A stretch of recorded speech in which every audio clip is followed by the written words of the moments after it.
Hi guys, welcome back to Top 10 Movies. இன்னைக்கான வீடியோல 2025ல ஒரு மிஸ்ட்ரி ஹாரர் த்ரில்லர் படமா ரிலீஸ் ஆன கீப்பர் அப்படிங்கிற படத்தோட முழு கதை விளக்கத்தை நாம இன்னைக்கு பார்க்க போறோம். படத்தோட ஒன்லைன் என்ன அப்படின்னா, நம்ம கதையோட ஹீரோயினான லிஸுக்கு 50 வயசு மேல இருக்கக்கூடிய மால்கம் அப்படிங்கிற ஆள் மேல காதல் வருது. ஒரு வருஷம் நல்லா பேசி பழகிட்டு வாயேன் கொஞ்சம் அப்படியே வெளியில போயிட்டு வரலான்னு இந்த மால்கம்க்கு சொந்தமான ஒரு மிகப்பெரிய காடு, அந்த காட்டுக்கு நடுவுல ஒரு மர வீடு இருக்கு. சோ அங்க ஒரு சின்ன வெக்கேஷன் மாதிரி போறாங்க.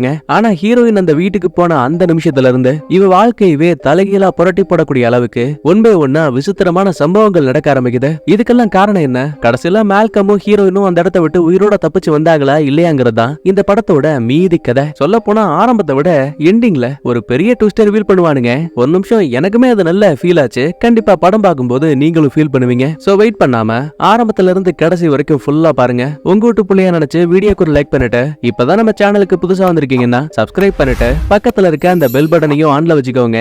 அப்பதான் அடுத்தடுத்த வீடியோக்குள்ள அப்லோட் பண்ணும்போது நோட்டிபிகேஷன் டக்குன்னு உங்க செல்லுக்கு வரும். ஆக்சுவலா என்னோட ராசி தனுசு. சோ உங்களோட ராசி என்னங்கறத கமெண்ட்ல சொல்லிட்டு வாங்க அப்படியே டைரக்டா கதைக்குள்ள போலாம்.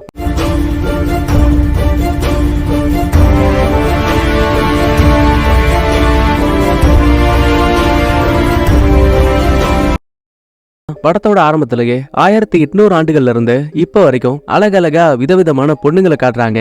ஆரம்பத்துல அந்த பொண்ணுங்க எல்லாமே யாரோ ஒரு ஆளை பார்த்து காதல் பயப்பட்டு சிரிச்சாலும் கூட அடுத்த ஒரு சில கிளிப்பிங்ஸ்லயே அந்த பொண்ணுங்க எல்லாம் குறிப்பிட்ட அந்த ஆளை மறுபடியும் பார்த்து முறைக்க ஆரம்பிக்கிறாங்க. அது மட்டும் கிடையாது, கடைசியில அந்த பொண்ணுங்க ரத்த வெள்ளத்துல பயங்கரமா கத்தி அழுற மாதிரியும் அவங்களை யாரோ கொடூரமா சாகடிக்கிற மாதிரியும் தெரியுது. இந்த மாதிரி நிறைய குழப்பமான சீன்ஸை காட்டி இந்த இடத்துல மங்களகரமா டைட்டில் போட்டு படம் ஆரம்பிக்குது. அடுத்த சீன்லயே ஒரு கார் ஒண்ணு அடர்ந்த காட்டு பகுதிக்குள்ள போயிட்டு இருக்கு. உள்ள நம்ம கதையோட ஹீரோயினான லிஸும் பக்கத்துலயே அவளோட பாய் ஃப்ரெண்டான மால்கம் உட்கார்ந்திருக்கான். உண்மையை சொல்லப்போனா லிஸுக்கு வயசு என்னமோ கம்மிதான். ஆனா இந்த மால்கம் பாருங்க, அவளுக்கு வயசு என்னமோ ஒரு 40-50 இருக்கும் போல. கடந்த ஒரு வருஷமா நல்ல ஃப்ரெண்ட்ஸாவும் இப்ப லவ்வர்ஸாவும் மாறி இருக்காங்க. வெறும் பேச்சுவார்த்தையா மட்டுமே இருந்த இவங்களோட ரிலேஷன்ஷிப் இப்ப ஒரு சின்ன ட்ரிப் போலான்னு சொல்லிட்டு இந்த மால்கம்க்கு காட்டுக்குள்ள ஒரு மர வீடு இருக்கு. சோ இப்ப அந்த இடத்துக்கு தான் இவங்க கார்ல போயிட்டு இருக்காங்க. கட் பண்ணா பிளாஷ்பேக்ல நம்ம ஹீரோயின் வீட்ல இருந்து கிளம்புறதுக்கு முன்னாடி அவளோட ஃப்ரெண்டான ஆனி கால் பண்ணிருப்பா.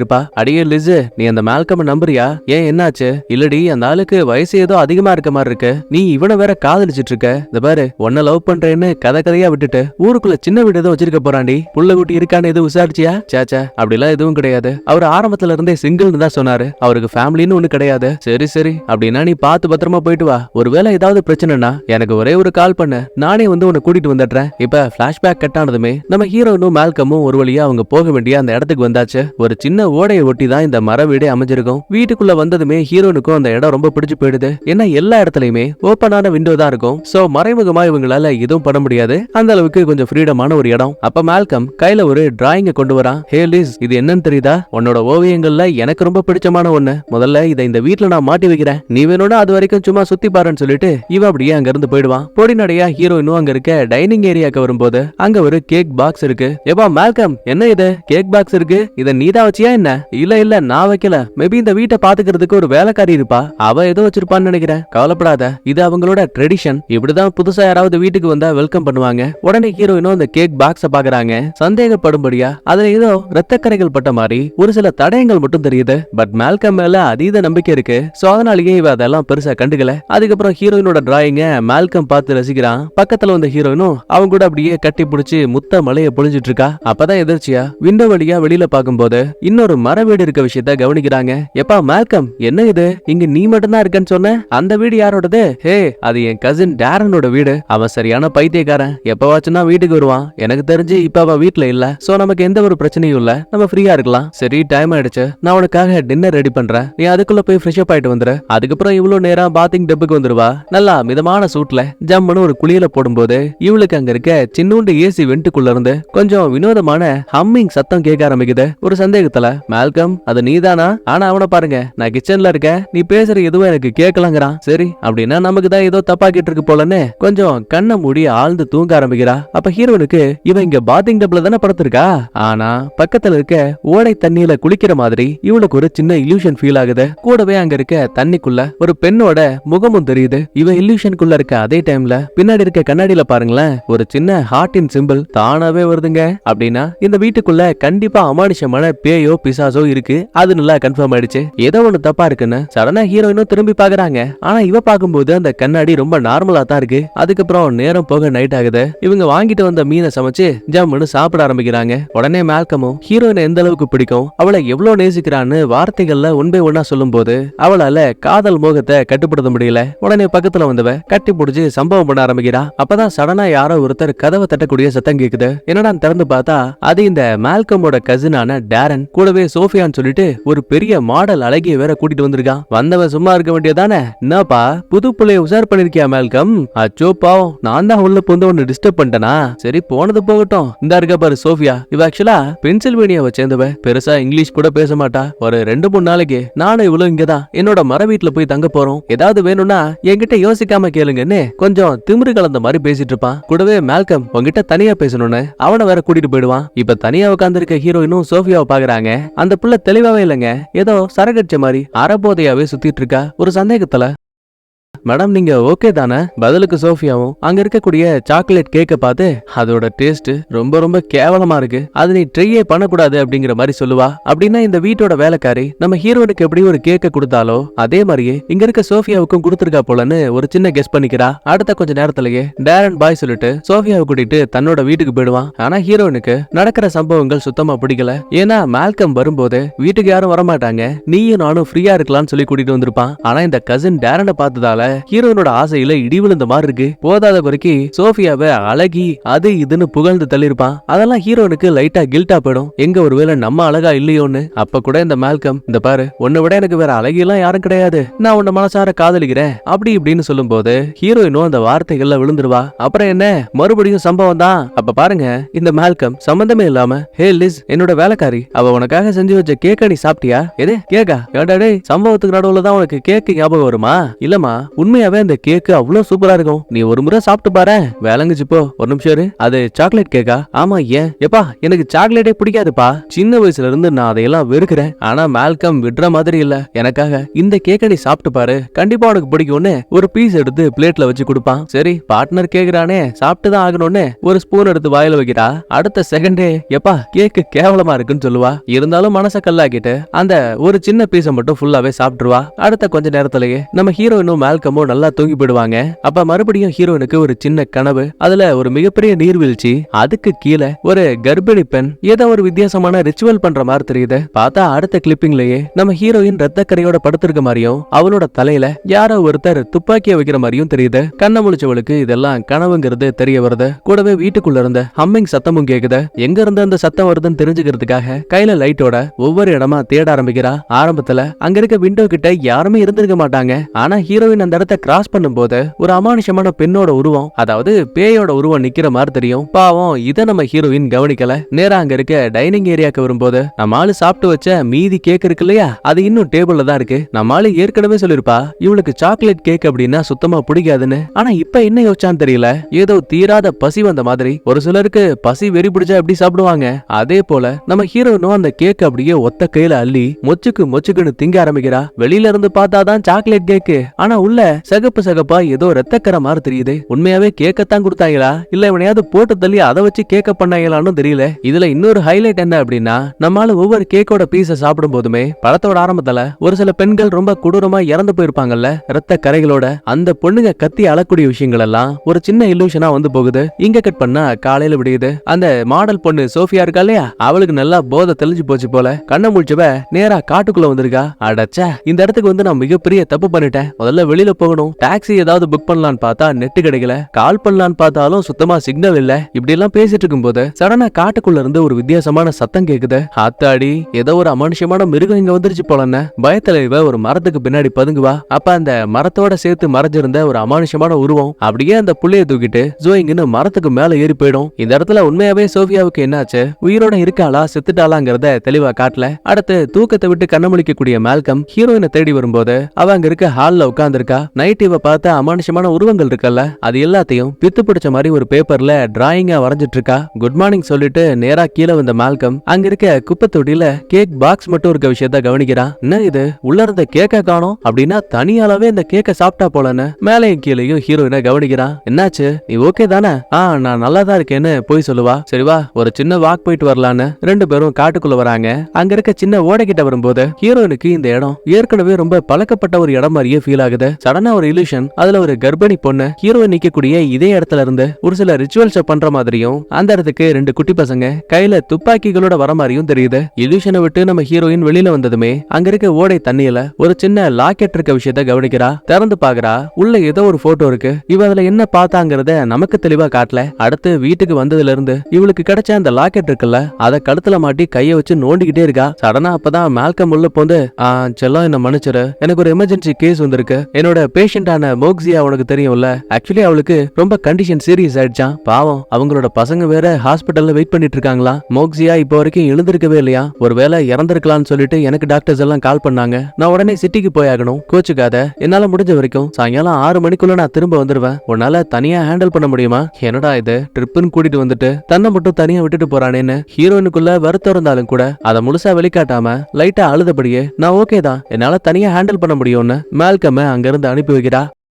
அடுத்த கொஞ்ச நேரத்துக்கு ரொம்ப ஃபீல் பண்ணவ மால்கம் இவளுக்காக வாங்கி கொடுத்த ஒரு ஸ்வெட்டர் இருக்கும், அதை எடுத்து மாட்டிப்பா. தான் ஃப்ரெண்டுக்கு கால் பண்ணவ பைனாகுலர் எடுத்துட்டு, ஆனி நீ சொன்ன மாதிரி நான் இங்க வந்திருக்கவே கூடாதுன்னு நினைக்கிறேன்டி. அவன் எனக்குன்னு பெருசா டைமே கொடுக்க மாட்டேங்கிறான். வேலைன்னு அங்க எங்கன்னு எஸ்கேப் ஆயிட்டே இருக்கான். இப்ப கூட பாரு, பைனாகுலர் வச்சு அவனோட கசின் வீடு ஆப்போசிட்ல இருக்கு, அதை தான் நோட்ட விட்டுட்டு இருக்கேன். இங்க பாரு லிஸ், நான் மறுபடியும் சொல்றேன், உனக்கு ஏதாவது தப்பா தெரிஞ்சா தயவு செஞ்சு எனக்கு கால் பண்ணு, நான் கூட்டிட்டு வந்துடுறேன். நான் தான் சொல்றேன் இல்லடி, எனக்கு தெரியும் கண்டிப்பா மால்கம்க்கு ஏதோ ஒரு சின்ன வீடு இருக்குன்னு நினைக்கிறேன். சேச்சா அப்படிலாம் இருக்காது, நான் அவரை ரொம்ப நம்புறேன்னு ஹீரோயின் இப்ப கூட மால்கம்க்கு சப்போர்ட்டா தான் பேசுவா. அதுக்கப்புறம் காலை கட் பண்ணிட்டு ஆப்போசிட் வீட்டை இன்னும் தெளிவா பார்க்கும்போது வீட்டோட கீழ் பகுதியில நிறைய குப்பையெல்லாம் கொட்டி கிடக்கும். அதுல இருக்க ஒரு பேக்கேஜ்ல அந்த மாடல் பொண்ணு சோஃபியா இருக்கா இல்லையா, அவளோட வெட்டப்பட்ட தலை இருக்க மாதிரியும் டக்குன்னு அது சரிஞ்சு இவ்வளவு பாக்குற மாதிரியும் தெரியும். இப்படி ஒரு விஷயத்த பார்த்தா நம்ம ஆளுக்கு எப்படி இருக்கும், தூக்கி வாரி போட்டுருங்க, நடுநடுங்கி போயிடுவா. ஆனா பாருங்க, மறுபடியும் பைனாகுலர் வச்சு பார்க்கும்போது இப்ப அந்த இடத்துல எந்த ஒரு தலையும் இல்ல. சரி, ஒருவேளை நம்ம தான் ஏதோ தப்பா நினைச்சிட்டோம் போலன்னு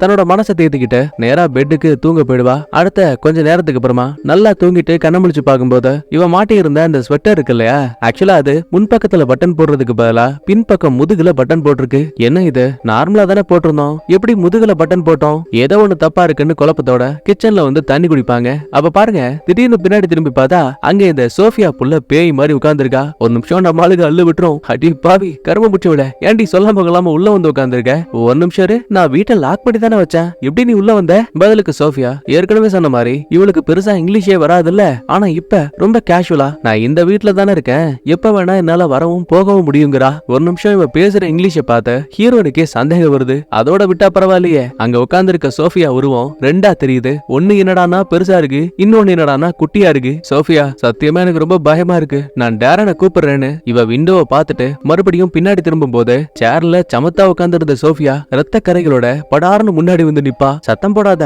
உன்னோட குழந்தைங்க எல்லாம் பயப்படுவாங்கல்ல. எது, குழந்தையா? ஆமா பின்ன, இங்க இருக்க எல்லாரும் உன்னதான் அம்மாவா நினைக்கிறாங்க, அவங்க இத உன்கிட்ட சொல்லவே இல்லையா?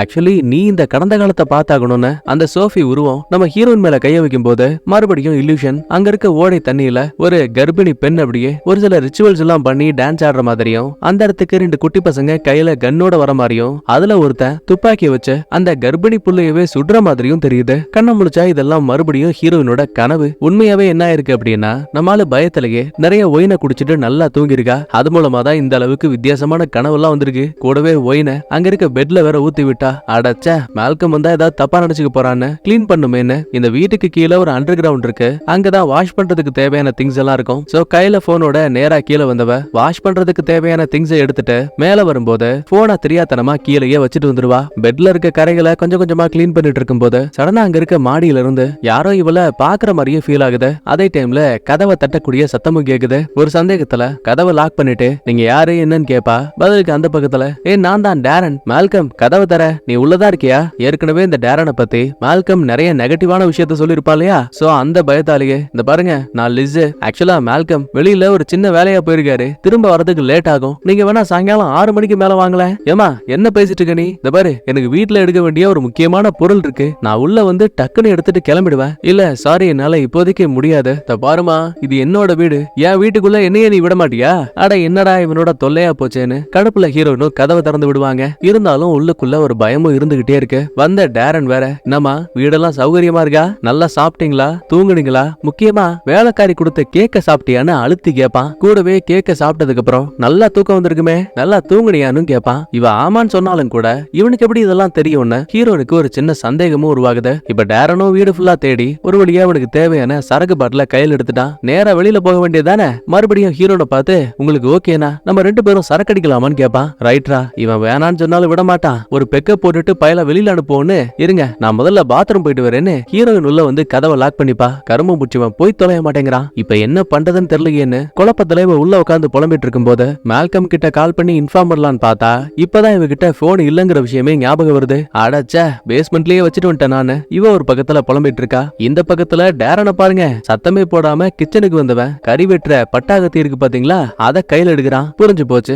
அப்படின்னா ஹீரோயினை போட்டு தள்ள போறான். பாத்ரூம்குள்ள இருக்க ஹீரோயின் வேற, என்னது இது வெளியில இருக்கவன் சத்தம் கூட போடாம இருக்கான், ஏதோ ஒண்ணு தப்பா இருக்கேன்னு காதை வச்சு கேக்குறா. கேப் வழியா எட்டி பாக்குறா. ஆனா இவளுக்கு எதுவும் தெரியல. அப்பதான் திடீர்னு வெளியில டம்மு டும்முன்னு ஏதோ ஒரு சத்தம் கேக்குது. என்னடான்னு பார்த்தா நம்ம ஹீரோனை வெட்ட வந்த டேரன் இருக்கா இல்லையா, அவன் கையில வச்சிருந்த பொருளை வச்சு அவனோட கழுத்தையே வெட்டி இந்த வீட்டுக்குள்ள இருக்க ஏதோ ஒரு அமானுஷமான பேய் உருவம் அப்படியே அந்த பயல அலேக்கா மேல தூக்கிட்டு போகுது. இது எதையுமே நம்ம ஹீரோயின் ரூமுக்குள்ள இருக்கதால பாக்கல. பட் இருந்தாலுமே சத்தத்தை வச்சு கேட்கும்போது ஒருவேளை டேரன் வீட்டை விட்டு வெளியில போயிட்டான் போல நினைச்சுக்கிட்டு கதவை திறந்துகிட்டு இவ்வளவு வெளியில வருவா. ஒரு ஆளை சாகடிச்சா தரையில ரத்த கரைகளாச்சும் இருக்கும் இல்லையா, ஆனா அந்த பேய் நல்லா டீசென்டான பேயா இருக்கும் போலங்க. தரையில மாப்பு போட்ட மாதிரி நல்லா சுத்தபத்தமா தொடச்சு வச்சுட்டு போயிருக்கு. சோ நடந்த எதுவும் தெரியாத ஹீரோயின் வேக வேகமா பேஸ்மெண்ட்டுக்கு ஓடி வரா. வச்சுட்டு போன தன்னோட போனை திரும்ப எடுக்கிறா. உடனே மால்கம்க்கு கால் பண்ணும்போது வாய்ஸ் மெயில்ல கனெக்ட் ஆகுது. எப்பாடே நீ எங்க இருந்தாலும் சீக்கிரமா வந்து தொலை, உன்னோட கசின் அவன் வேற இப்ப வீட்டுக்கு வந்தான், எனக்கு ரொம்ப பயமா இருக்கு அப்படி இப்படி நிறைய மெசேஜும் காலும் அமுச்சு விடுவா. அதுக்கப்புறம் நேரா கிச்சனுக்கு வரும்போது அங்க டேரன் கையில இருந்த சரக்கு பாட்டில் இருக்கு இல்லையா, அது இங்க இருக்கு. அப்ப சடனா அங்க இருக்க வெசல்குள்ள இருந்து ஒரு சின்ன சத்தம் கேக்குது. என்னடா கைய விட்டு பார்த்தா உள்ள அந்த டேரனோட வாட்ச் இருக்குங்க. ஆமா, இது எப்படி இங்க வந்துச்சுன்னு ஹீரோயின் குழம்பி போயிருக்க டைம்லயே அவளுக்கே தெரியாம அவளோட பேக் சைடுல சுவர்களுக்கு பின்னாடி இருந்து ஒரு பெண்ணோட கை அப்படியே பொறுமையா வெளியில வருது. அப்ப எதர்ச்சியா ஹீரோயினும் பின்னாடி திரும்பும் போது தலையில கவர் மாட்டினபடி ஒரு லேடி ஒருத்தி உட்கார்ந்துருக்கா. அவ தலையை சுத்தி ஈயா முக்கிது, உடம்பு ஃபுல்லா ரத்த கரைகள் வேற. சரி ஹீரோயினை ஏதோ பண்ண போறான்னு நினைச்சா அதுவும் கிடையாது. அந்த பயபுள்ள கையில ஹார்ட்டின் சிம்பிள்லாம் வச்சு காட்டுறாங்க. ஆனா பாருங்க, அடுத்த செகண்டே அங்க இருந்த அந்த உருவம் டக்குன்னு மறைஞ்சு போயிடும். இப்படி ஒரு விஷயத்த பார்த்ததுக்கு அப்புறம் கூட நம்ம ஆளுங்க இருப்பாளா, ஆள உர்ரா சாமின்னு பெட்டி படுக்கையெல்லாம் பேக் பண்றதுக்கு ரூமுக்கே வந்துட்டா. உடனே தான் ஃப்ரெண்டு ஆனிக்கு கால் பண்ணவ, இந்த பாரு இந்த வீட்டுல ஏதோ ஒண்ணு தப்பா இருக்கு, தயவு செஞ்சு என்ன நீயே வந்து கூட்டிட்டு போயிடுன்னு இவ ஒன் பை ஒன்னா சொல்லிட்டு இருப்பா. ஆனா அந்த பக்கத்துல இருக்க ஃப்ரெண்டுக்கு கூட்டிட்டு போங்கிற அந்த வார்த்தை மட்டும் கேட்கவே இல்ல. பேசுடி, நான் பேசுறது உனக்கு கேக்குதா இல்லையான்னு இவ புலம்பக்கூடிய அதே டைம்ல ஹீரோயினுக்கு பின்னாடி ஒரு பேய் உருவம் வந்து நிக்குது. தான் தலையை மட்டும் ஏதோ ஒட்டகச்சிவிங்கி மாதிரி ஜொயங்கன்னு பெருசாக்கி மேல வரைக்கும் போயிட்டு இருக்கா. சடனா ஹீரோயின் பேசிட்டு இருந்த காலம் கட் ஆகுது. ஒரு பயத்தோடயே இவ்வளவு டப்புன்னு பின்னாடி திரும்புவா. ஆனா இப்ப பாக்கும்போது அந்த இடத்துல யாரையும் காணோம். நல்ல வேலையா அப்போன்னு பார்த்த வெளியில போன மால்கம் இருக்கான்ல, அவனும் திரும்ப வீட்டுக்கு வந்துட்டான். இந்த மாதிரி வீட்டுக்குள்ள யாரோ இருக்காங்க, உனக்கு நான் அத்தனை கால் பண்ண ஏன்டா எடுக்கல அப்படி இப்படின்னு நடந்த சம்பவங்கள் எல்லாத்தையும் சொல்லும் போது ஒருவேளை வேலைக்காரியா இருக்குமோன்னு கேட்பான். ஆனா ஹீரோயின் கண்டிப்பா அது வேலைக்காரியா இருக்காது. ஏன்னா எந்த ஊர்லடா வேலைக்காரி தலையில கவரை போட்டு வந்து பயமுறுத்துறான்னு, நான் உடனே கிளம்புறேன்னு கத்தி புலம்ப ஆரம்பிக்கிறா. கொஞ்சம் வெயிட் பண்ணு, நான் முதல்ல வீட்டுல யாராவது இருக்காங்களான்னு செக் பண்ணிட்டு வரேன்னு இவன் ஒரு பக்கத்துல கிளம்பிட்டான். கொஞ்ச நேரத்துக்கு அப்புறமா வீடு ஃபுல்லா செக் பண்ணிட்டு, இந்த பாரு நீ சொன்ன மாதிரி வீட்டுல யாரும் இல்ல, சரி நீ போறதுன்னு முடிவெடுத்துட்டல, ஆனா எனக்காக கொஞ்சம் சரக்கு அடிச்சுட்டு பேசலாமா, மறுபடியும் நீ நார்மல் ஆயிட்ட அப்படின்னா நாம இங்க கண்டினியூ பண்ணலாம், இல்லனா நான் உன்னை திரும்ப வீட்லயே விட்டுறேன். எப்படி இருந்தாலும் பாய் ஃப்ரெண்ட் ஆச்சே, இவனை விட்டு கொடுக்க முடியுமா, சோவா சரக்கு அடிக்கலான்னு ஆளுக்கு ஒரு பெக்கு போடு விடுவானுங்க. ஹீரோயினுமே இது மூலமா கொஞ்சம் கொஞ்சமா நார்மல் ஆகுறா. அப்பதான் பேச்சுவாக்குல, ஆமா நீ போனியப்பா அந்த பேஷண்ட பாக்குறதுக்கு, உண்மையாவே அவங்க இறந்து போயிட்டாங்களா? அப்ப மால்கம் குழப்பத்துல, ஆமா நீ யார பத்தி பேசுறன்னு கேப்பான். இப்படி கேட்டதுமே ஹீரோனுக்கு சந்தேகம் அதிகமாகுது. அப்படின்னா ஒருவேளை இவன் உண்மையாவே ஹாஸ்பிட்டல் போகலையோ, நம்ம கிட்ட போய் சொல்லிட்டு வெளியில எங்கேயோ போய் சுத்திட்டு வந்திருக்கான் போலன்னு டவுட் கன்ஃபார்ம் ஆயிடுச்சு. நிலைமையை சமாளிக்கிறதுக்காக மால்கமும், ஆமா ஆமா என்னோட பேஷண்ட் அந்த மோக்ஸியா பத்தி சொல்றியா?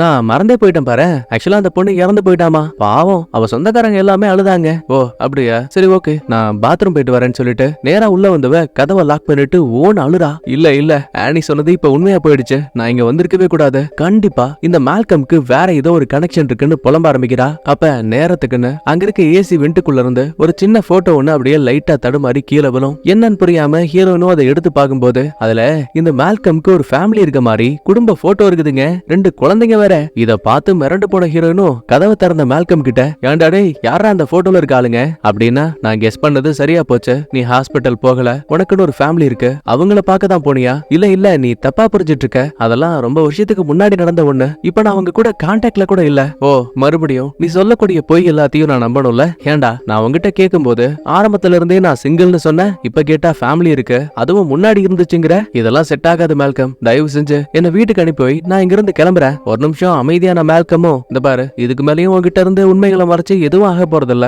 எனக்காக ஒரு அரை மணி நேரம் டைம் கூட, இங்க உன்னை எதுக்காக கொண்டு வந்தேங்கிற உண்மையை நான் சொல்லணும். சரி ஏதோ காதல் வசனங்களை பேசி சமாதானப்படுத்த போறான்னு பார்த்தா அதான் கிடையாது. நீ நினைக்கிற மாதிரி இந்த வீடு சாதாரணமானது கிடையாது, இங்க கண்ணுக்கு தெரியாத நிறைய விஷயங்கள் மறைஞ்சிருக்கு. மேபி அதுல 1-2 கூட நீ பாத்துருக்கலாம். அப்புறம் என்ன பார்த்தா என்ன ஒரு 40 வயசு ஆள் மாதிரி இருக்கா, ஆனா என்னோட உண்மையான வயசு 200க்கும் மேல. ஆக்சுவலா சரியா 200 ஆண்டுகளுக்கு முன்னாடி இந்த காடு எங்க அப்பாவுக்கு சொந்தமானதா இருந்தது. அத்துமீறி இந்த காட்டுக்குள்ள யாரும் வரவும் முடியாது, இங்க இருக்க உயிரினங்களை வேட்டையாடுறதுக்கான அனுமதியும் கிடையாது. ஆனா அடிக்கடி ஒரு கர்ப்பிணி பெண் மட்டும் சந்திர வெளிச்சத்துல நடனமாடி ஒரு சில ரிச்சுவல்ஸ் பண்ணுவாங்க. நிறைய முறை அந்த பொம்பளைய பிடிக்க பார்த்தோம், ஆனா எங்களால முடியல. கடைசி ஒரு முறை அவ என்கிட்ட இருந்து தப்பிக்க ட்ரை பண்ணும்போது அவளோட காலை குறி வச்சு சுட்டேன். அது மட்டும் இல்ல அவளை தரன்னு இழுத்து கொண்டு வந்து பன்றிகளுக்கான பண்ணையில அடைச்சேன். என்ன காப்பாத்துங்க விட்டுருங்கன்னு கெஞ்சினா கதர்னா, ஆனா எனக்கு அதை பத்தின எந்த ஒரு கவலையும் இல்ல. நேரம் போக நைட் அவளை திரும்ப பார்க்க போனோம். அப்ப அவளோட குடலு குந்தாணி எல்லாம் கிழிஞ்சு நெருப்பா குதிச்சுது. அப்பதான் புரிஞ்சுக்கிட்டோம் அவளுக்கு குழந்தை பிறந்திருக்குன்னு. ஆனா கண்டிப்பா அந்த குழந்தை ஒரு சாதாரணமான குழந்தையா இருக்காது. ஏன்னா சுவர்களுக்கு மேல கூட நாங்க நிறைய ரத்த கரைகளை பார்த்தோம். முக்கியமா அந்த புள்ளத்தாச்சி லேடியோட கண்ணு மொத்தமாவே கருப்பா மாறி போயிடுச்சு. கண்டிப்பா இங்க ஏதோ ஒண்ணு தப்பா இருக்குங்கிற பயத்துல நானே அவளை சுட்டு கொன்னேன். இந்த சம்பவங்கள் நடந்து 200 ஆண்டுகள் ஆனாலும் கூட மறுபடியும் அவளை போலவே நீ இருந்த, அதனாலதான் உன்கிட்ட நெருங்கி பழக ஆரம்பிச்சேன். என்னதான் அந்த கர்ப்பிணியை கொன்னாலும் கூட அவளால பிறந்த குழந்தை ஒரு அசுரன், ஒரு மீன், தண்ணிக்குள்ள இருந்தா மட்டும்தான் உயிர் வாழ முடியும்ல. அதே மாதிரி இந்த காடும் இந்த வீடும் தான் அமானுஷமான அந்த உயிர்களுக்கு இருப்பிடம். இதை தாண்டி அவங்களால வெளியில போக முடியாது. அம்மாவோட இறப்புக்கு எங்களை பழிவாங்க நினைச்சப்ப நானும் என்னோட கசனும் அந்த அமானுஷ உருவங்கள் கிட்ட ஒரு ஒப்பந்தம் வச்சோம். உங்களுக்கு தேவையான உணவு தேவைப்படும் போது அழகான பெண்களை நாங்க கூட்டிட்டு வந்து உனக்கு பலி கொடுக்கறோம்னு சொன்னோம். அதுக்கு பதிலா அவங்க எங்களுக்கு இளமையை கொடுத்தாங்க. அதனாலதான் 200 ஆண்டுகளை கடந்தும் கூட நாங்க இன்னும் இளமையா இருக்கோம். இன்னும் தெளிவா சொல்லணும்னா இந்த வீட்டுக்கு வந்தது நீ மட்டுமே கிடையாது, இதுக்கு முன்னாடி நிறைய பேரை கூட்டிட்டு வந்திருக்கோம். அவங்க எல்லாரையும் கேக்க சாப்பிட வச்சு அவங்கள அந்த பேய்களுக்கு உணவாவும் கொடுத்திருக்கோம். உனக்கு ஒரு விஷயம் தெரியுமா, மத்த எல்லா பெண்களையும் விட உன்னை எனக்கு ரொம்ப பிடிச்சது. சொல்ல போனா நான் உன்னை மனசார காதலிச்சேன். சாகிறதுக்கு முன்னாடி நீ இந்த உண்மையை தெரிஞ்சுக்கணும்ல, அதுக்காக தான் இத உன்கிட்ட மட்டும் சொல்றேன். அத்தாடி ஆத்தி எப்பாடே ஆள விடுறா சாமி, உன் கால்ல கூட விழுற, தயவு செஞ்சு என்ன இங்க இருந்து போக விட்டுரு, எனக்கு ரொம்ப பயமா இருக்கு. இங்க நடந்தது உன்னை பத்தின ரகசியம்னு எதையுமே நான் வெளியில சொல்ல மாட்டேன் அப்படி இப்படின்னு அழ ஆரம்பிக்கிறா. ஆனா அவன் விடுற மாதிரியே இல்ல. மன்னிச்சிரு, நீ இறந்துதான் ஆகணுங்கிறான். பயத்துல ஹீரோயினும் அங்க இருக்க கதவை திறந்து வெளியில ஓடலாம் ட்ரை பண்ணுவா. ஆனா ஆட்டோமேட்டிக்காவே அங்க இருக்க கதவெல்லாம் லாக் ஆயிருக்கு. அட உங்ககிட்ட சொல்ல மறந்துட்டல, அந்த அமானுஷமான உருவங்களுக்கு நிறைய மேஜிக்கல் பவர்ஸ் இருக்குன்னு நினைக்கிறேன். அவங்க தான் இந்த இடத்த மொத்தமா லாக் பண்ணிருக்காங்க. உன் கதையை முடிக்கிற வரைக்கும் கண்டிப்பா உன்னால எங்கேயும் போக முடியாது. அட போடா கொங்காங்கன்னு சொல்லிட்டு நேரா மொட்டை மாடிக்கு ஓடி வரா. போன்ல யாருக்காச்சும் கால் பண்ணலாம் ட்ரை பண்ணா கூட சுத்தமா கனெக்ட் ஆகல. அப்ப ஒரு அமானுஷமான பெண்ணோட பேய் எங்க வருது. ஹீரோயின் கவனிக்காத நேரத்துல அப்படியே பொறுமையா சுவர்களுக்கு மேல தேவாங்கு மாதிரி ஏறிட்டு இருக்குங்க. கட்டம் கடைசியா ஒரு பால்கனி மட்டும் தான் ஓபனா இருக்கு. உசுரை காப்பாத்திக்கணும் இல்லையா? சோ கீழே ஓடையில விழுந்தாலும் பரவாயில்லன்னு பக்கத்துல இருக்க பைப்பை பிடிச்சு ஆளு எஸ்கேப் ஆக ட்ரை பண்ணுவா. அப்பதான் பாருங்க வீட்டோட மேற்கூரையில இருந்து ஒரு 3 அமானுஷமான பேயோட உருவம் தெரியும். இத நேருக்கு நேரா பார்த்தா நம்மளுக்கு எப்படி இருக்கும்? பயத்துல தொப்புன்னு தடுமாறி அங்க இருக்க தண்ணிக்குள்ள விழுவா. மால்கம் அந்த புள்ளத்தாச்சி லேடிய பத்தி சொல்லிருப்பான்ல, அது எல்லாமே ஒரு சின்ன இல்லூஷனா ஹீரோயினோட கண்ணுக்கு முன்னாடி வந்து போகுது. அதே டைம்ல ஹீரோயினோட திங்ஸ் எல்லாத்தையும் ஒரு சின்ன பெட்டிக்குள்ள வச்சு அவளோட பேரு, வயசு, எப்ப இறந்தான்னு எல்லாத்தையும் எழுதி ஒரு அறைக்குள்ள கொண்டு வந்து வைக்கும் போது அங்க ஏற்கனவே இவனால கொல்லப்பட்ட நிறைய பெண்கள் அவங்களோட ஆதாரங்களையும் ஒரு பெட்டியை அடுக்கி வச்சிருக்காங்க. கட் பண்ணா இதே டைம்ல நம்ம ஹீரோயின் தண்ணிக்குள்ள விழுந்திருப்பாங்கல்ல, ஆனா இப்ப மயக்கத்தை விட்டு கண்ணமுழிச்சு பார்க்கும்போது இவ பேஸ்மெண்ட்டுக்குள்ள இருக்கா. அங்க ஒரு வித்தியாசமான சிலையும் இருக்கு. திடீர்னு உள்ள வந்த ஒரு குல்லா போட்ட பேய் கத்தனபடியே கேண்டில்ஸ கொளுத்துது. இன்னொரு பேய் என்னடானா படிக்கட்டு வழியா இறங்கி வருது. ஒரு கண்ணாடி ஜாடி, அது ஃபுல்லாவே தேனா ஊத்தி கிடக்கு. பொறுமையா அந்த பேயும் அந்த ஜாடியை திறந்து உள்ள இருந்து ஒரு பெண்ணோட தலை எடுக்குது. யாரோடதுன்னு தெரியுதா? முன் ஜென்மத்துல நம்ம ஹீரோயினை போலவே இருந்த அந்த புள்ளத்தாச்சி இருக்காங்கல்ல, எக்ஸாக்டா அந்த அம்மாவோட தலை கெட்டு போக கூடாது இல்லையா? அதனாலதான் இந்த தேன்குள்ள தலைய பதப்படுத்தி வச்சிருக்கானுங்க. அங்கிருந்த சிலையோட அந்த தலையை கனெக்ட் பண்ணிட்டானுங்க. அப்பதான் சடனா நம்ம ஹீரோயின் கவர் போட்ட ஒரு பேயை பார்த்திருப்பா இல்லையா, அந்த அம்மாவோட உருவம் டக்குனு முன்னாடி வருது. நீ யாருன்னு கேட்டா, இன்னும் தெரியலையா, நீதான் இந்த பெத்தெடுத்த அம்மா, நாங்க தான் உன்னோட குழந்தைங்க அப்படின்னு சொல்லுவா. கூடவே தலையில இருக்க கவரை அப்படி டக்குன்னு கழட்டுவா பாருங்க. ஒரு நிமிஷம் ஹீரோயினுக்கு தூக்கி வாரி போட்டுரும். ஏன்னா அந்த புள்ளத்தாச்சி பெத்தெடுத்த குழந்தைக்கு ஒரு கண்ணு, ஒரு வாயு, ஒரு காதெல்லாம் கிடையாது. 8 கண்ணு, 5 மூக்கு, 10 வாயின்னு ரகரகமா மூஞ்சில முளைச்சு கிடக்குது. அம்மா நீங்க வந்துட்டீங்களான்னு ஒட்டுமொத்த பேய்களும் நம்ம ஹீரோயினை கட்டி தழுவ ஆரம்பிக்குது. ஆரம்பத்துல அவளும் சிரிக்கிறா, திடீர்னு அழுவுறா. என்ன நடக்குதுங்கிறதே தெளிவா தெரியல. இந்த பக்கத்துல மால்கம் ஹீரோயின் எப்படி இருந்தாலும் கண்டிப்பா இறந்து போயிடுவா, இனி அவளை பத்தி யோசிக்க எதுவும் இல்லைன்னு சொல்லிட்டு. ஆனா பாருங்க, எப்பவுமே இளமையை கொடுக்கக்கூடிய அந்த பேய்கள் திடீர்னு இவனுக்கான வரத்தை இவங்கிட்ட இருந்து எடுத்துட்டாங்க. அதனாலேயே இவனுக்கு கொஞ்சம் கொஞ்சமா வயசாகுது. போதாத குறைக்கு இவனுக்கு முன்னாடி பேய்கள்ல ஒண்ணு வருது. இவனை ஏதோ அட்டாக் பண்ற மாதிரியும் தெரியுது. பயங்கரமான அலறல் சத்தம். கட் பண்ணா காலையில விடுது. மயக்கத்தை விட்டு மால்கம் கண்ண முழிக்கும் போது காட்டுக்கு நடுவுல தலைகீழா வயசான தோற்றத்துல இவனை அந்த பேய்கள் தொங்க விட்டுருக்கு. அப்ப இந்த இடத்துக்கு இறந்து போனதா நினைச்ச ஹீரோயின் வராங்க. ஆனா அவளோட கண்கள் ஃபுல்லாவே பிளாக்கா மாறி போயிருக்கு. லிஸ், நீ என்ன பண்ணிட்டு இருக்க? என்ன காப்பாத்து, எனக்கு உதவி பண்ண. அச்சச்சோ, முடியாதப்பா. இந்தா எனக்கு கேக் கொடுத்தல்ல, நீ இப்ப கேக்க சாப்பிடு. இல்ல, நான் எதையும் சாப்பிட மாட்டேன். உனக்கு என்னாச்சு? உன்னோட கண்கள் ஏன் இப்படி இருக்கு? அதுவா, அந்த பேய்கள் என்ன இங்க தங்க சொன்னாங்க. நானும் என் உயிரை காப்பாத்திக்கிறதுக்கு சரின்னு சொன்னேன்.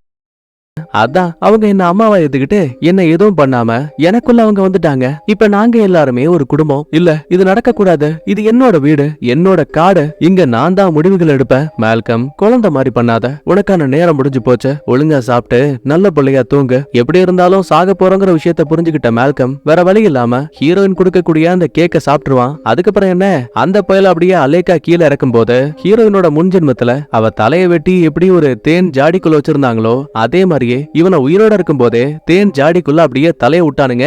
ஒரு வழியா மால்கம் இறந்து போகிற மாதிரி காட்டி அப்படியே இந்த இடத்துல சூப்பரா படத்தையும் முடிக்கிறாங்க. ஒருவேளை இதத்தான் தன்வினை தன்னை சுடுன்னு சொல்லுவாங்களோ. சரி, போனது போகட்டும். எனக்கு இந்த படம் பிடிச்சிருந்துச்சு. 10க்கு 8 நான் ரேட்டிங் கொடுப்பேன். உங்களோட கருத்துக்களை கமெண்ட்ல சொல்லுங்க. நான் உங்களை அடுத்த வீடியோல பாக்குறேன். பாய், தேங்க்யூ, லவ் யூ ஆல்.